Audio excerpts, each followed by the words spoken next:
Hello students, जैसे कि आपको पता ही है कि हम लेसन नंबर 2 रीड कर रहे थे। लेसन नंबर 2 में हम रीड कर रहे थे रिप्रोडक्शन 2 वेज हैं उसके। एक है रिप्रोडक्शन थ्रू सीड, एक है reproduction by different parts of plant. Reproduction through seed हम पढ़ चुके हैं, आज हम पढ़ेंगे reproduction by different parts of plant. बहुत सारे प्लांट ऐसे हैं जिनमें रिप्रोडक्शन प्लांट के वेरियस पार्ट से होती है, और वो जो प्लांट है या तो अंडरग्राउंड स्टेम से या स्टेम कटिंग से या रूट से या लीव से ग्रो होता है। तो रिप्रोडक्शन का वो टाइप जहाँ पे न्यू प्लांट बिना सीड की इन्वॉल्वमेंट के प्लांट के किसी और पार्ट से ग्रो होता है, that is called vegetative reproduction. यानी कि वेजिटेटिव रिप्रोडक्शन क्या है? रिप्रोडक्शन का वो टाइप जहाँ पे हम बिना सीड के प्लांट के किसी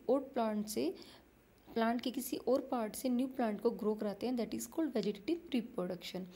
और जो वेजिटेटिव रिप्रोडक्शन है बहुत इंपॉर्टेंट है, इसकी हमारे लिए बहुत ज़्यादा इंपॉर्टेंस है। क्यों?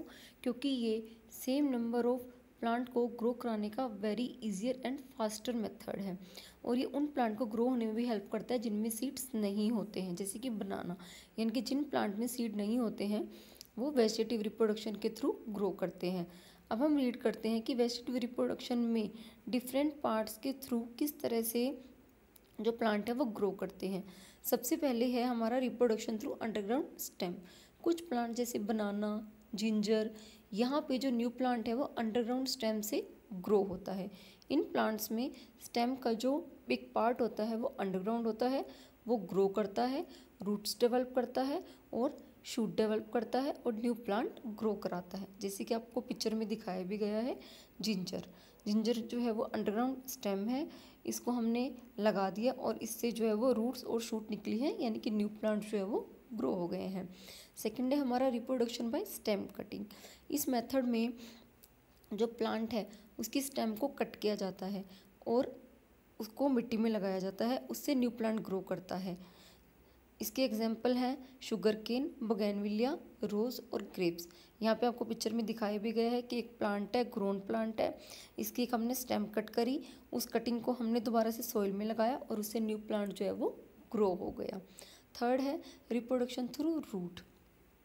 कुछ प्लांट जिनकी फ्लैशी रूट्स होती हैं, जैसे कि दहलिया और एस्परगस, इनको वाटर में रखा जाता है और इनमें से बहुत सारी रूट्स अपीयर होती हैं लोअर एंड पे और शूट निकल जाती है अपर एंड पे।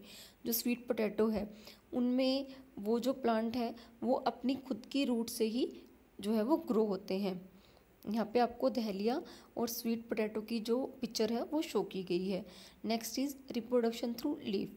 कुछ प्लांट जैसे ब्रायोफाइलम, जो ब्रायोफाइलम है वो लीव से ग्रो होता है।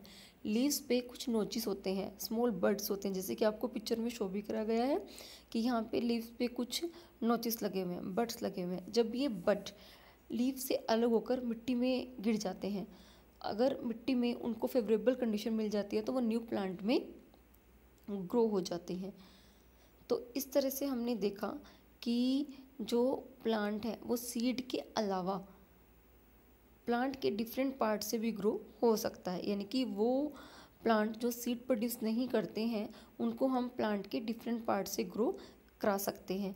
तो इस मेथड का, इस एप्रोप्रिएट रिप्रोडक्शन का यूज़ कर वो अपने नंबर और रेस को मेंटेन करते हैं।